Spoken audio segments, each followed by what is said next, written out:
આજે નામદાર ગુજરાત હાઈકોર્ટમાં સરકારી પક્ષે પોતાની દલીલ મૂકી નામદાર કોર્ટ સમક્ષ અને અમારી દલીલ તો ગઈકાલે જ પૂર્ણ થઈ ગઈ હતી. એટલે આજે બંને પક્ષોની દલીલ પૂર્ણ થઈ ગઈ છે અને હવે નામદાર કોર્ટે ઓર્ડર માટે 22 મહિનાની 22 તારીખ આપી છે.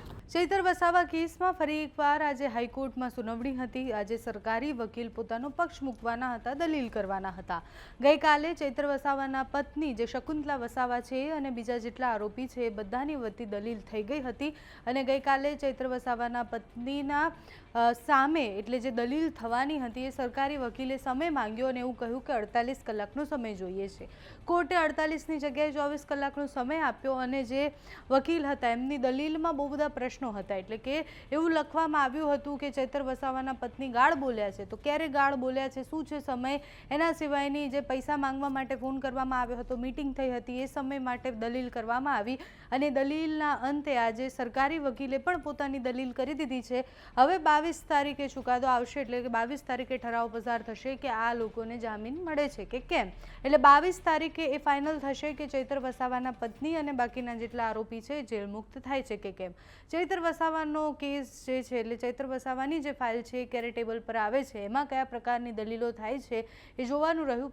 અત્યારે અમે ચૈતર વસાવાના કેસમાં જે શકુંતલા વસાવાના જે વકીલ છે એમની સાથે વાતચીત કરી છે. આજે કોર્ટમાં શું થયું, ગઈકાલે કયા પ્રકારની દલીલો થઈ હતી તે સાંભળો. આપણી સાથે વકીલ વિશાલભાઈ જોડાયેલા છે. વિશાલભાઈ, આજે સુનાવણી હતી, સરકારી પક્ષના જે વકીલ હતા એ દલીલ કરવાના હતા. આજે કેસમાં શું દલીલ થઈ? આજે નામદાર ગુજરાત હાઈકોર્ટમાં સરકારી પક્ષે પોતાની દલીલ મૂકી નામદાર કોર્ટ સમક્ષ અને અમારી દલીલ તો ગઈકાલે જ પૂર્ણ થઈ ગઈ હતી.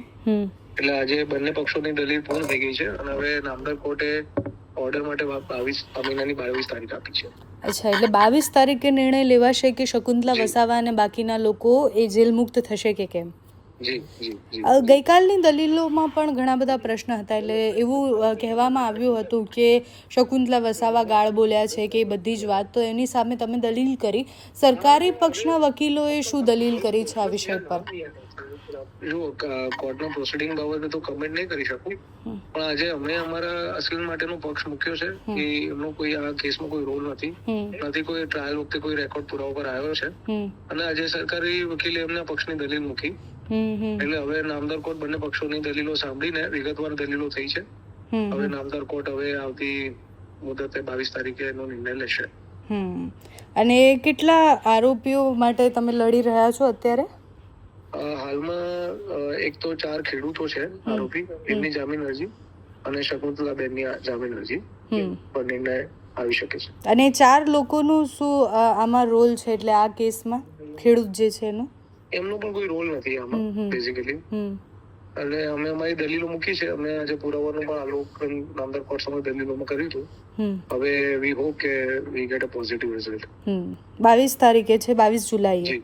22 જુલાઈ. Okay, thank you so much Vishalbhai. Welcome, thank you.